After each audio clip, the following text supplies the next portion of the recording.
Hello guys, সবাই কেমন আছেন? আশা করি সবাই সুস্থ আছেন, ভালো আছেন। তো দেখছেন আমার সামনে আছে একটা ইজি বাইকের চার্জার। তো এই চার্জারের রেগুলেটর কিভাবে লাগাতে হয় সেগুলো আপনারা এই ভিডিওতেই জানতে পারবেন। রেগুলেটর কিভাবে লাগাতে হয়, অনেকে আছে ইজি বাইকের চার্জারের রেগুলেটর লাগাতে পারেন না,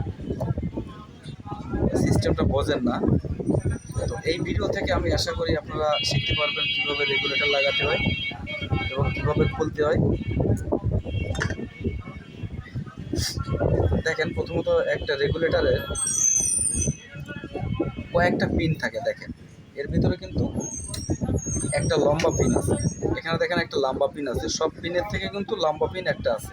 এই লম্বা পিন দেখেন, এটা এই লম্বা পিনটা আসছে সরাসরি আপনি এখানে ফেজ ঢুকিয়ে দেবেন, ফেজ ডাইরেক্ট